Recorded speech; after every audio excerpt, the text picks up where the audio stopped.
venha viver para Águeda. Nós encontramos a sua casa de sonho.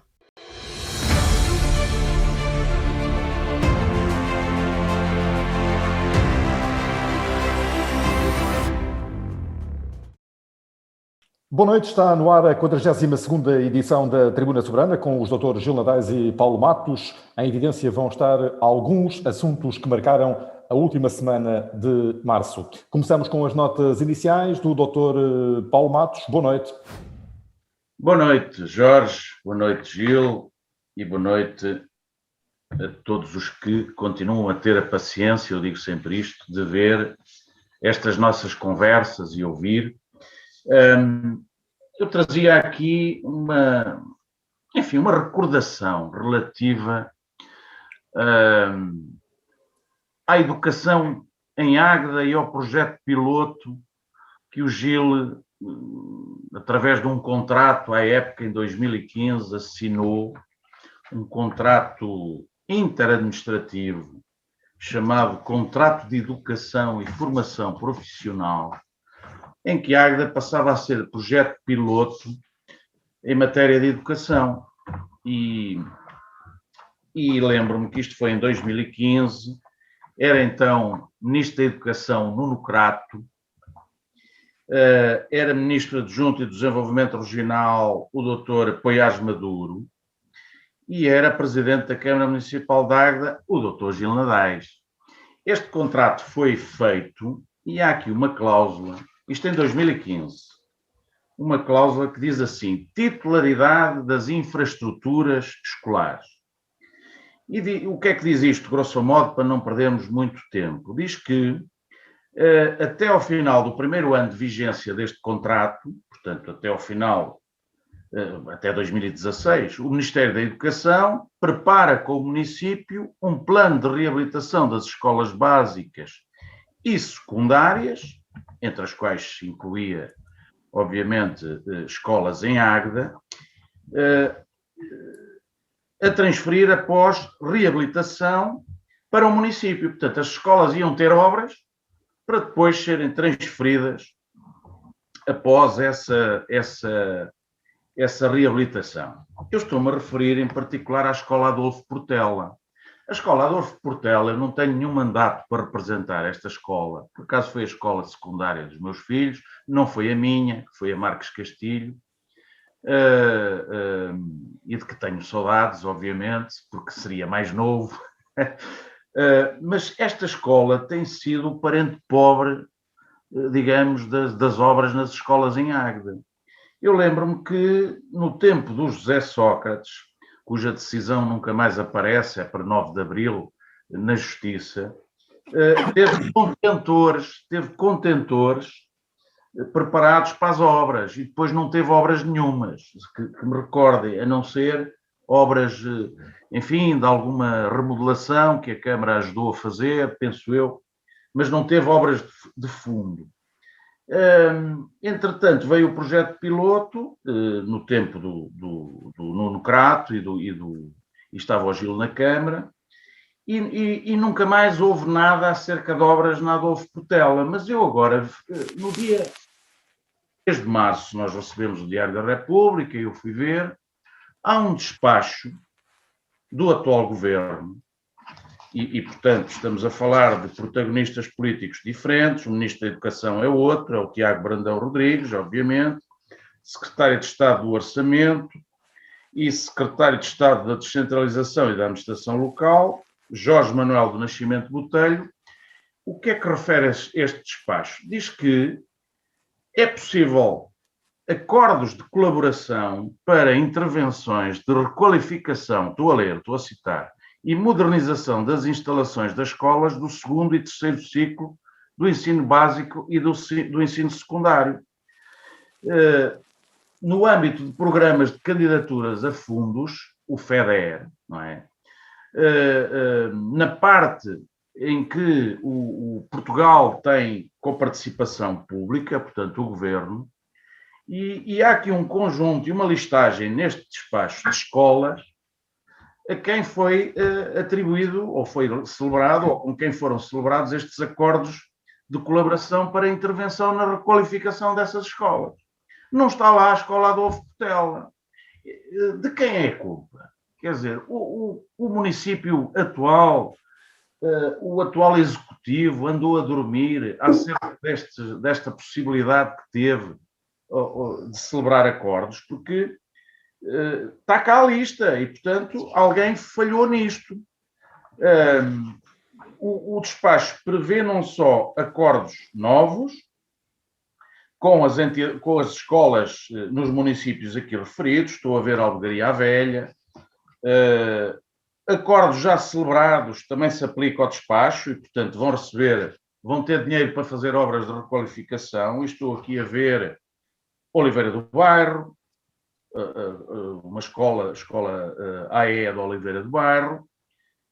Estou a ver outros concelhos, realmente não há assim muitos no distrito de Aveiro, mas e abrange também acordos e adendas, que entretanto sejam celebrados para efeitos de submissão a esta candidatura. Não sei se nós estamos aqui com algum falhanço do Executivo na continuidade da Águeda projeto piloto, porque se era piloto, o piloto está murcho, o piloto está, digamos, apagado. O que é que se passa com este projeto da escola piloto, ou melhor, das escolas da educação piloto em Águeda? Era só esta nota de abertura. Eu não sei se o Gil tem algum conhecimento ou algum desenvolvimento sobre isto, mas a verdade é que ele assinou o contrato no tempo dele, está em vigor esse contrato. Mas o que é que se passa agora com acordos que permitem fazer obras em escolas e não está lá a escola Adolfo Portela, nem o Conselho de Águeda? É uma dúvida que eu deixo aqui no ar. A escola Adolfo Portela pagou a fatura da falência do parque escolar. Também as obras na escola Marques de Castilho estão inacabadas, falta o pavilhão por construir. Dr. Gil Nadais, boa noite. Muito boa noite, Jorge, boa noite, Paulo, e boa noite a todos aqueles que nos veem e ouvem. E antes de ir às notas iniciais, ia dizer qualquer coisa sobre este assunto. Pois, efetivamente, a Câmara de Águeda assinou o protocolo e foi dos 13 municípios que fez um contrato de transferência de competências com o Estado. Aliás, um contrato que ia nas competências bastante além daquelas que são agora propostas e globalmente a todos os municípios. Portanto, existe aqui um retrocesso. Mas sobre a construção desta escola ou a sua requalificação, efetivamente ela esteve com contentoras colocados para iniciar as obras. Só que isto foi antes da falência e o que fez atrasar o concurso foi que os empreiteiros, pelo aquilo que soube, fizeram um conluio e então, como havia uma pré-qualificação de empreiteiros, todos vieram dizer que as verbas disponíveis não eram suficientes. E, portanto, ficou o concurso deserto. Eu achava que já tinha muito dinheiro, mas eles ainda queriam mais algum e, portanto, ficou deserto, tendo lá estado os contentores e depois tendo sido tirados. Também foi feito depois disto se ter agorado, porque era efetivamente necessárias e são necessárias obras na Adolfo Portela, foi feito um levantamento das obras mínimas que eram necessárias e esse trabalho ficou disponível, portanto, na Câmara quando terminei o mandato. Agora, como muitos processos, eu penso que tudo aquilo que existia do projeto piloto que visava um trabalho muito mais intenso com as escolas e o descobrir de novas competências e potencializar, dar possibilidades aos alunos de novas formas de aprendizagem, tudo isso foi praticamente, ou podemos dizer mesmo, foi abandonado. Vejamos o processo dos tablets que desapareceu. E, portanto, aqui assim também deve ter acontecido isso. Mas também temos de dizer que era a única escola que faltava para completar, para ficarem todas recuperadas, porque ao nível do primeiro ciclo, por exemplo, já havia capacidade nos novos centros educativos muito superior às necessidades de de aluno, das que eram precisas, portanto, para albergar todos os alunos que tínhamos para frequentar o primeiro ciclo. O meu ponto, Gil, é que aparecem aqui escolas numa quantidade enorme de concelhos e a Águeda não está cá. Porquê? Paulo, A Câmara pôs na gaveta o projeto. É preciso trabalhar, é preciso andar e pressionar. Eu lembro-me perfeitamente como é que aconteceu com a escola, com a Fernando Caldeira, que também estava para ficar de fora, porque... E houve que fazer contactos que chegaram ao nível da ministra na altura. Ainda foi anteriormente ao Nuno Crato e, portanto, tive de falar com a ministra aliás, foi posterior ao Nuno Crato, mas tive de falar com a ministra porque as coisas não estavam a seguir o rumo que eu esperava para o Conselho e, portanto, achava que era uma obra que era essencial para a área da educação. E foi feita uma forte aposta. Mas as minhas notas iniciais hoje têm a ver com a pintura a vermelho do Alcatrão nas estradas aqui junto ao hospital e na entrada para a Câmara. Acho que é uma boa intervenção, não tenho nada contra aquela intervenção, o facto de terem pintado e terem colocado um piso mais aderente, só que esta colocação do piso para que os carros possam travar melhor não é resolver um problema e é desconhecer um pouco também daquilo que são quais são as tendências e o que é que se fala do trânsito nas cidades e como deve ser o trânsito nas cidades e dentro dos meios urbanos. Por acaso, numa das minhas poucas intervenções no Facebook, tive a oportunidade de dizer a um aguedense que protestava sobre... vias cicláveis, não? Não, protestava por causa da largura da rua da Avenida Eugênio Ribeiro.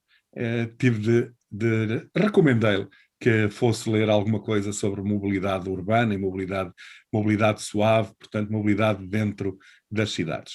Porque aquilo que se procura dentro das cidades, o carro não é o dono da cidade.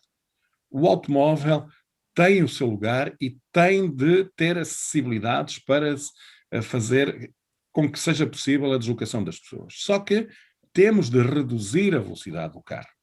E reduzir a velocidade do carro não é colocando os obstáculos necessários para que a velocidade do carro não seja elevada dentro do espaço urbano, porque o espaço urbano é um espaço para as pessoas usufruírem, porque para o carro, o espaço dedicado ao carro são as IPs e as autoestradas. Esse é estruturado para grandes velocidades e para o carro. A cidade e tem de ser cada vez mais desenhada para as pessoas. Nós aqui já falámos das cidades 15 minutos, por exemplo, e é este o conceito que tem de ser. E, portanto, aquilo que me deixou assim um bocadinho atónito, portanto, foi as declarações do Sr. Presidente que era para os carros trabalharem melhor. Isto, efetivamente, é necessário, mas o problema que tem de ser introduzido ou que tem de ser resolvido é a velocidade dos automóveis dentro das artérias. E, para isso, não devemos ir para aquilo que é usual só em Portugal, que é fazer em lombas. E eu desejava que quem manda fazer uma lomba fosse primeiro dentro de uma ambulância, deitado numa ambulância e passasse por cima de uma lomba. Até pode ser devagar. Não precisa de ser com grande velocidade e depois vê, a partir desse momento, se vai mandar fazer mais lombas ou não. Acho que é uma experiência que deve ser feita. Mas quem estuda estes assuntos deve cada vez mais, e que estamos a caminhar para sociedades que dão valor à utilização do espaço público pelas pessoas, à fruição, e, portanto, devemos introduzir medidas de acalmia de tráfego para que o trânsito se faça a uma velocidade mais baixa. Porque dizem alguns desses estudos que a circulação faz mais rapidamente se a velocidade for mais baixa, mas em contínuo. O que é que se passa com as situações que temos em muitas das nossas sociedades e entre nós? É que os carros andam com bastante velocidade até chegar ao obstáculo mais próximo, são obrigados a travar mais e depois lá retomam o seu andamento. E isto, muitas vezes, não é sinónimo de maior rapidez, é sim de mais desgaste, mais poluição e de mais gasto de tempo também. Eu, ainda antes de avançar para os temas, só uma nota do que o Gil estava a dizer. Velocidade nos automóveis mais baixa dentro das cidades, eu defendo, mas ela não pode ser tão baixa que eles param na Avenida Eugênio Ribeiro, uns a seguir aos outros, e não permitem que o trânsito flua. As pessoas não têm, dir-se-á, consciência coletiva e de cumprimento das regras, etc. A verdade é que também temos que convir que esta Avenida Eugênio Ribeiro, eu já disse isso e pronto, é a minha opinião, se fosse com uma estrada direita, eventualmente havia maneira de controlar a velocidade dos carros e permitir a circulação com sinais de trânsito, etc., e com multas, porque a polícia tem que andar em cima do trânsito também, não pode permitir-se que estacionem e vão tomar o seu café nas pastelarias e não permitam que os outros circulem. Esse é um ponto. O outro, as lombas são tão boas que quando são altas, o que fazem é prejudicar e provocar danos, alguns apreciáveis em alguns veículos. As lombas têm que ter medidas razoáveis. Peço desculpa, mas as lombas não são o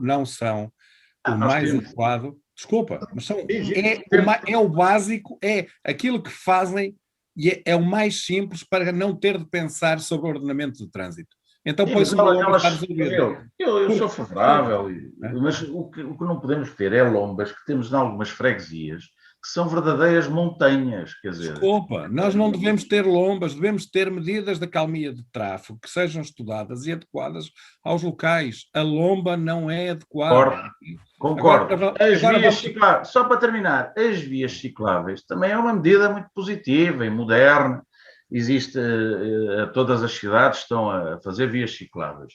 O que não podemos é ter vias cicláveis pintadas a vermelho, que é uma cor boa, mas que depois não têm trânsito de bicicletas, porque estão feitas em zonas que não são planas, e nós temos tantas zonas planas no Concelho de Águeda, nomeadamente ao longo do Rio. Ao longo do Rio. Temos que dar ideias a esta malta para eles fazerem coisas boas. Mas essas não. Desculpa lá, mas essas não. Okay? Ao longo do Rio, não? Vias cicláveis? Eu já falo sobre isso. Pronto, bem, mas queria aqui deixar estas três notas. Tá bem. Sobre a avenida. A avenida está feita que mesmo com o estacionamento de uma caminhoneta de 3.000 quilos, portanto aquelas carrinhas que para descarregar, permite, se for bem estacionado, permite a passagem de um carro. É muito apertado, Gil, é muito apertado. As pessoas Desculpa. Permite a passagem do carro. Aqui não temos de ter. E voltamos atrás. Dentro das cidades é para andar devagar. Ali assim é para andar ainda mais devagar. Estamos numa das principais artérias da cidade, com muita gente a pé, portanto a velocidade tem de ser obrigatoriamente baixa. Para isso há sinais de trânsito. Desculpa. Os sinais de trânsito não servem porque depois não temos polícia para os controlarem. Nós precisamos. Desculpa, depois a avenida não é uma autoestrada. Está bem. Não, mas algumas vezes parece. É que mesmo o facto de ter uma curva, de ser em curva, é no sentido de tirar conforto e o piso ser em paralelo. É para tirar conforto ao condutor do automóvel. Porque se for uma estrada reta, a velocidade é mais elevada. Se tiver curvas, a velocidade é mais baixa. E, portanto, estamos dentro de uma cidade. Havia que meter medidas de acalmia de tráfego. Ainda não foram suficientes, porque as velocidades que se passam lá, às vezes, ainda são muito superiores. A única medida que eu acho que funciona é semáforos com comunicação automática de velocidade para as autoridades para emitir a multa. Aí poderá ser. De outra forma, só ter sinais, nós temos uma proliferação de sinais, posso dizer mesmo, uma poluição visual brutal de sinais. Que não permitem, inclusivamente, que haja atenção a todos eles, porque é verdadeiramente impossível. Será tema para depois. Sobre as bicicletas e sobre as pistas cicláveis, aqui temos de saber, isto era primeiro o ovo ou a galinha. Okay? Se não tivéssemos feito as pistas cicláveis, estariam muitos aí a clamar neste momento. Podemos fazê-las em sítios adequados. Desculpa, já lá chego. Parque do Casarão, porque é que não tem pista? Desculpa, tem. Tem? Desculpa. Cicláveis? Tem. Já lá chego, ok? Quando primeiro a galinha ou primeiro o ovo? Se não tivéssemos feito as pistas, aliás, e as pistas fomos tremendamente criticados por as ter feito, ok? Porquê? Porque... onde foram feitas. Desculpa. Porquê? Porque põe em causa o rei carro. Okay? Ou deveriam pôr, porque ainda continuamos a verificar. Porque temos uma GNR que é complacente com o estacionamento em cima das pistas cicláveis. Isso é outro assunto, isso é outro tema. Mas tem a ver com a fiscalização que tu levantaste aí há pouco. Primeiro, as pistas cicláveis devem ser feitas para aquilo, os primeiros lugares devem ser para os locais de trabalho. É onde deve ser a aposta principal.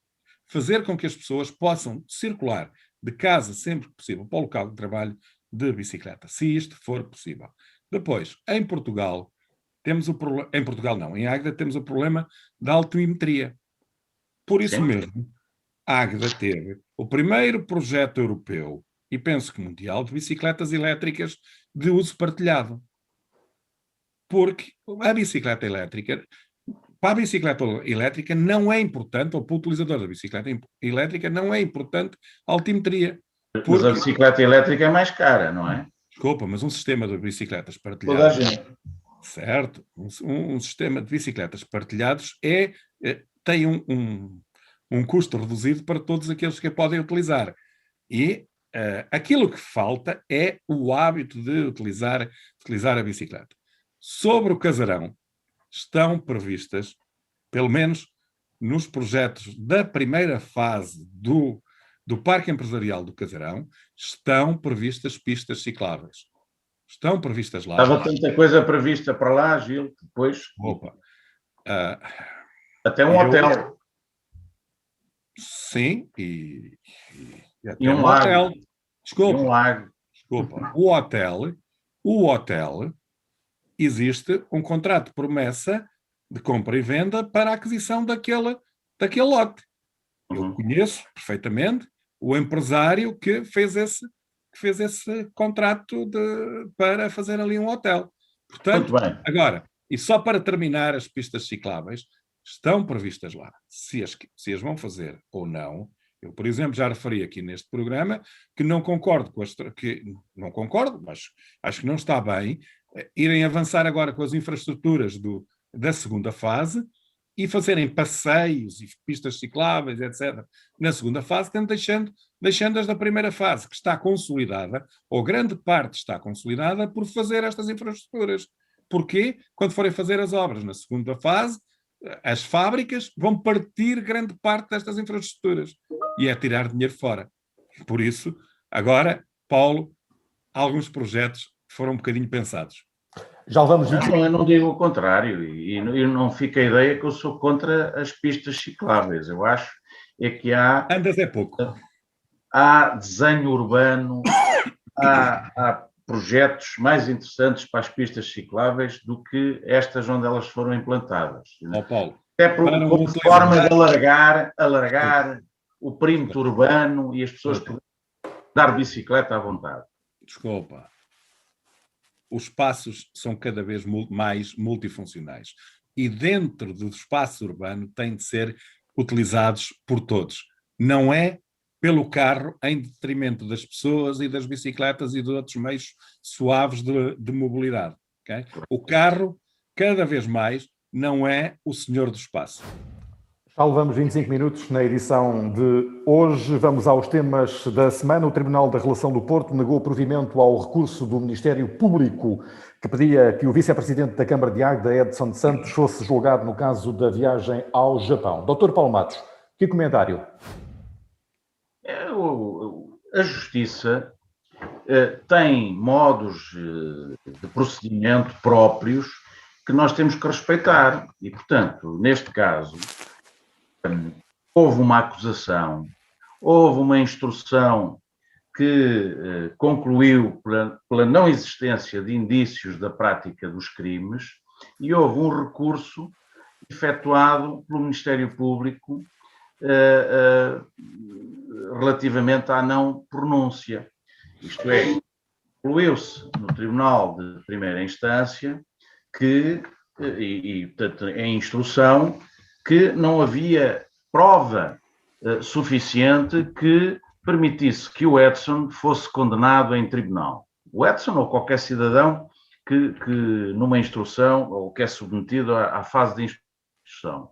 Portanto, o que aconteceu aqui foi que, não havendo esses indícios da prática dos crimes concluídos na instrução, o procurador que protagonizou a acusação, que é uma fase inicial do processo, entendeu recorrer, mas esqueceu-se que a sua colega, penso eu,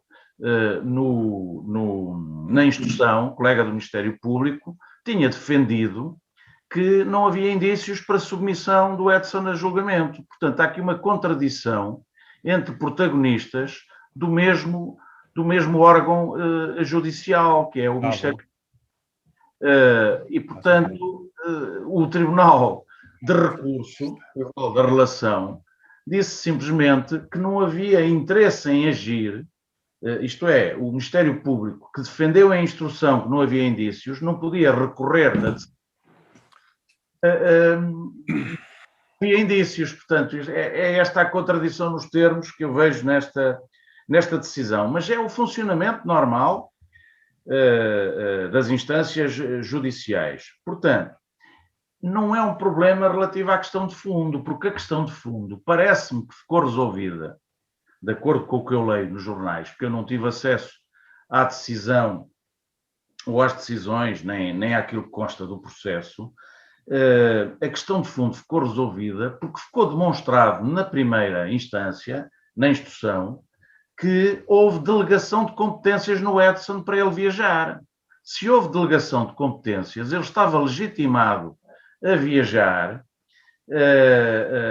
e, portanto, toda a questão relativa ao uso do cartão de crédito, às ajudas de custo, ficou logo resolvida. Portanto, não estava legitimado para viajar, não houve aí problema nenhum. O que eu acho é que este processo nunca andou por aquilo que realmente podia ter alguma relevância, que era a questão de se ter alegadamente vendido aos japoneses a ideia de que os direitos de autor do Umbrella Sky pertenciam à Câmara, quando na verdade não pertenciam a uma empresa privada. E que, alegadamente, em troca disso, é que os japoneses pagaram a viagem ao Japão, a estadia e toda a hospedagem no Japão. E, portanto, porque isso é que configuraria crime de recebimento indevido de vantagem. Ora bem, como nada disso se demonstrou, nem o processo caminhou por aí, o processo ficou esvaziado e, portanto, o Edson andou 3 anos com o nome sujeito à suspeição. E agora, 2 tribunais já se pronunciaram pela não existência de qualquer crime. E, portanto, é isto, mas é o funcionamento normal da justiça. Nada mais tenho a comentar, que aliás eu escrevi sobre isto quando saiu a acusação, que do ponto de vista político à época, o Edson devia ter suspendido o seu mandato até a conclusão do processo. Se o tivesse feito, agora retomava funções. Tão simples quanto isto, mas isso é no plano político.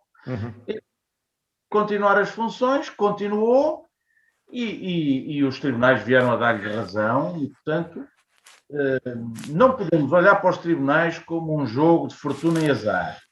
que não é nem um totobola, às vezes parece. Neste processo que dura há 3 anos, como disse, Edson dos Santos foi defendido por um advogado que em maio do ano passado rubricou um contrato de prestação de serviços com a Câmara Municipal de Águeda a troco de 153,50 € à hora. Dr. Gil Nadaes, consigo à frente da Câmara Municipal este cenário era possível? Ou seja, contratar uma sociedade de advogados que estava a defender o vice-presidente da Câmara? Eu quero abordar este assunto, não fugirei a essa pergunta, mas quero dizer que este processo, eu acho que andou toda a gente mal. Andou a acusação porque não tinha grandes pernas para andar, acho que não fazia sentido a acusação. Andou o vereador porque aquilo que estava em causa basicamente foi umas ajudas de custo que recebeu e, portanto, também motivou um processo em tribunal por 300 e poucos euros. E andou ao Ministério Público porque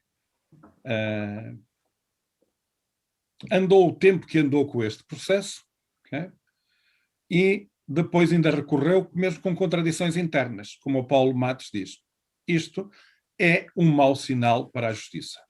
Eu não sei se isto para o Ministério Público não é para dizer que depois não têm tempo para resolver os processos grandes e de muitos milhões que estão à espera de acusação e que demoram e que depois prescrevem porque não há resposta. É aquilo que me parece. Porque uma situação destas, e eu conheço que o Ministério Público, noutros casos, fazem uns donativos para umas associações, coisas assim do género, e está resolvida a questão. E penso que poderia ter ficado por aí, porque os custos pessoais para o vice-presidente da Câmara que este processo teve foram enormes, acho eu. Eu vejo-me também, como estive envolvido em alguns, que também não deram em nada, e sobretudo ainda motivados até, pior do que isso, eram por cartas anónimas, que nem tiveram coragem de apresentar as situações de uma forma clara e abrangente, mas isto é muito desgastante. Sobre a questão que colocaste, Jorge, enquanto Presidente da Câmara não posso, não poderia impedir a contratação de que advogado seja. Aquilo que poderia fazer é que, se fosse contratado um advogado que estava a prestar serviços à Câmara, a Câmara rescindiria com esse advogado. Muito bem. A Comunidade Intermunicipal da região de Coimbra lançou um projeto para a gestão de plantas invasoras aquáticas no seu território. Dr. Paulo Matos, a Comunidade Intermunicipal da região de Aveiro não tinha a obrigação de fazer o mesmo na sua área de jurisdição? Penso que, a avaliar por essa notícia, se de facto as outras comunidades intermunicipais conseguem reunir os municípios que têm um problema e arranjar uma solução coletiva, porque é que a Comunidade Intermunicipal da região de Aveiro não tem a mesma capacidade? Eu penso também que os municípios que têm relação direta com a pateira devem fazer essa pressão. Eu não sei se ela tem sido feita em uníssono da parte de Águeda. Penso que tem havido muito cuidado com a questão da pateira, já desde o tempo da máquina para debelar jacintos, etc. Portanto, anda nas notícias este assunto há muito tempo. Não sei se depois a pressão é feita com a força necessária e nos locais próprios. Se temos uma comunidade intermunicipal, devemos usufruir das sinergias que ela permite. E este é um caso. Portanto, se outras comunidades conseguem, porque é que a comunidade de Aveiro não consegue? É uma questão que tem dificuldades, mas eu penso que neste país é tudo tão difícil. Já falámos da questão das escolas e do esquecimento que houve alegadamente, e não candidatar uma escola que precisa de obras a um programa que o permite, não podemos deixar, ou não podemos fazer a pateira esquecer de candidaturas a fundos que permitam ter um mecanismo, um instrumento mecânico para manter o espelho d'água e não haver, pelo menos, este tipo de plantas que prejudicam naturalmente enfim, a beleza natural, quer, enfim, todas as freguesias que estão relacionadas com esta lagoa, não é? E Águeda tem-se queixado que é o único município que tem olhado com olhos para a pateira, ao contrário de Oliveira do Bairro e de Aveiro. Já houve uma iniciativa do Presidente da Junta de Travassou e Ois, reunindo os colegas no sentido de unir esforços, enfim. Eventualmente, guerras de protagonismo ainda estão muito acesas no nosso município e não só, nos municípios envolventes da Cira, que não permitem olhar para estas coisas de frente. Também, eu recordei já neste programa, a quantidade de entidades que, em termos públicos, estão relacionadas com a pateira, podem dificultar, em termos burocráticos, uma solução. Qualquer intervenção que se queira fazer, é preciso pedir autorizações a uma série de entidades, e, enfim, isto tem a ver com a necessidade de desburocratizarmos o Estado, etc. Isso é outro debate. Dr. Gil Adais, recordo-lhe que a pateira foi a sua primeira grande bandeira a quando da candidatura à presidência da Câmara Municipal em 2005. Sim, é verdade, e portanto o problema é mais sentido pelo Conselho de Águeda do que pelos outros concelhos. E aquilo que tentámos foi resolver um problema que era premente e que tinha impacto nacional, mas que era muito sentido por 3 freguesias. Obviamente que aquilo que acontece, o Paulo já referiu aí um pouco, aqui é um bocado do protagonismo, não é? Se o processo tivesse sido liderado pelo presidente da comunidade intermunicipal, haveria portanto, uma cooperação e ele promoveria a cooperação. Como não foi liderado por ele pura e simplesmente não apoia e faz tudo o que pode para estar de fora, só não boicota porque a máquina não é dele e não é do município dele, mas os jacintos, quando voltam para o território da Águeda, é a Águeda que tem de tratar. E por isso, aquilo que eu acho que vai acontecer é que não vai, ou há uma iniciativa por parte do Presidente da Comunidade Intermunicipal que ele possa tirar os louros, ou então não abrirá a porta a que haja uma ação concertada, como deveria haver, para resolver o problema dos jacintos na pateira. Penso que o Gil está aí a pessoalizar esta questão, o Presidente da CIR. Vamos lá ver, o Presidente da CIR tem outros assuntos também para tratar e outras prioridades. Se ninguém o instar e os conselhos interessados, e em particular a Águeda, se não fizer pressão, há outros assuntos. Paulo, isto vai sempre bater no mesmo. Peso político. Desculpa, não. Isto não tem a ver com peso político. E liderança. Desculpa, não tem a ver com peso político. Eu, para ver discutidos alguns assuntos na comunidade intermunicipal, sim, tive de recorrer ao tribunal. Eu não. O Sr. Presidente da Câmara da Águeda recorreu ao tribunal para obrigar o Sr. Presidente da comunidade intermunicipal a levar assuntos à discussão. Portanto, se isto não demonstra que ele faz aquilo que quer e que tenta passar por cima dos pares, ok? Porque ele é primos entre pares, ok? O que é isto? Portanto, penso que não está muito longe, e vais-me desculpar, eu conhecia por dentro a realidade que se... Uma visão intermunicipal, convirás, que não é uma visão municipal, individual, de cada município. Portanto, as coisas têm que ter um enquadramento intermunicipal, não é? e uma aposta estratégica. E há várias apostas.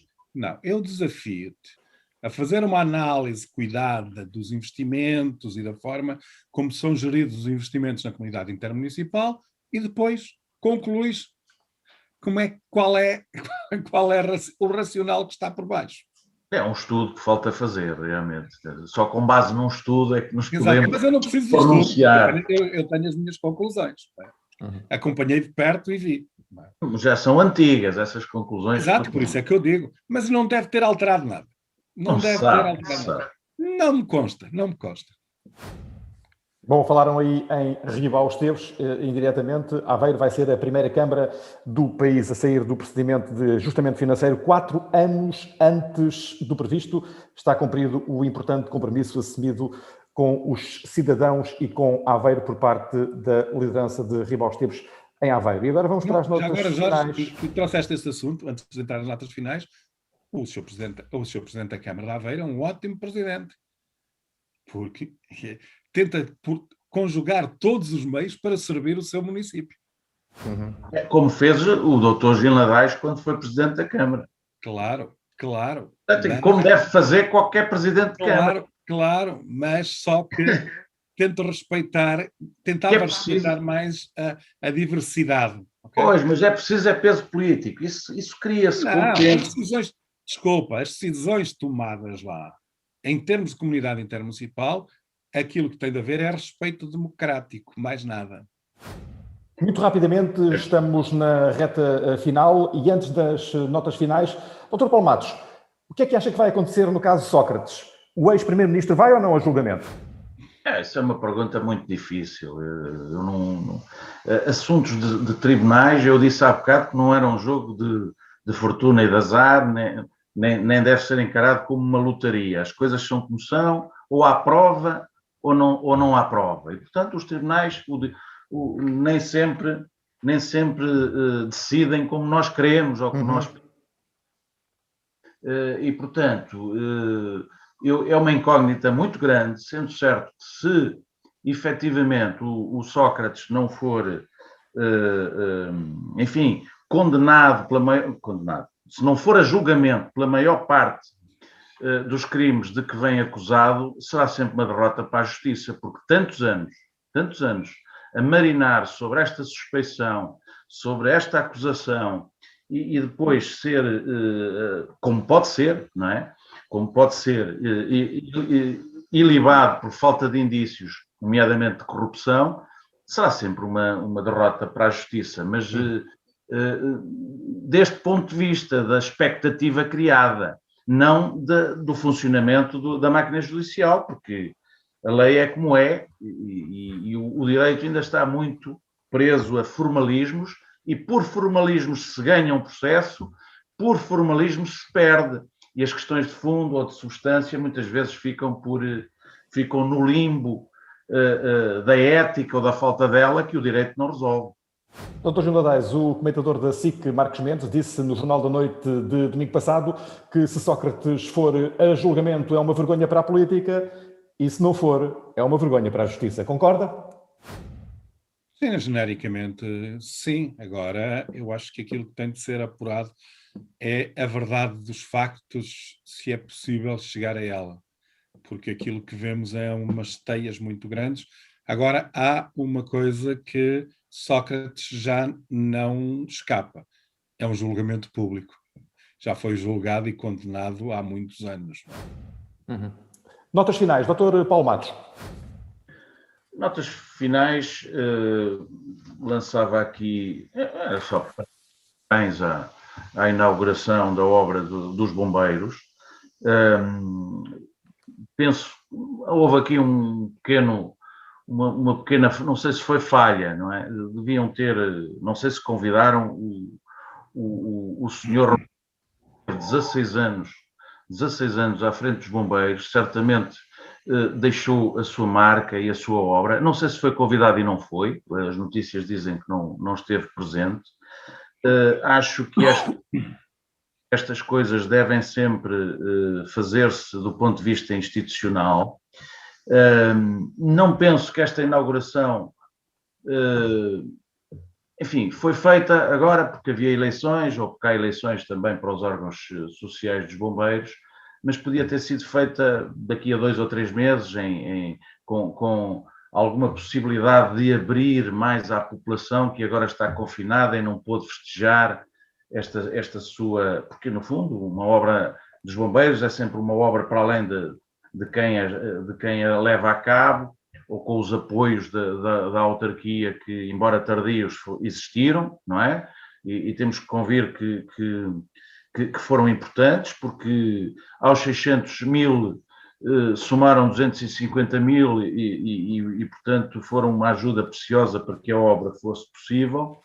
De qualquer modo, deveria ter sido aberta, não quer dizer que fosse fechada, mas numa altura em que a população pudesse participar mais deste evento. De qualquer modo, foi importante e registro. Aliás, eu já tinha aqui dado os parabéns à direção dos bombeiros por ter concretizado o projeto, com muito apoio das empresas locais, é preciso que se realce isso, para além do apoio que a Câmara Municipal deu no montante dos 250 mil euros e que tornou possível a obra. E, portanto, fica aqui o registro e que os bombeiros da Águeda, agora com novas instalações, possam continuar a combater e a lutar pelos interesses da proteção civil em Águeda. É o meu desejo. Dr. Gil Nadaes.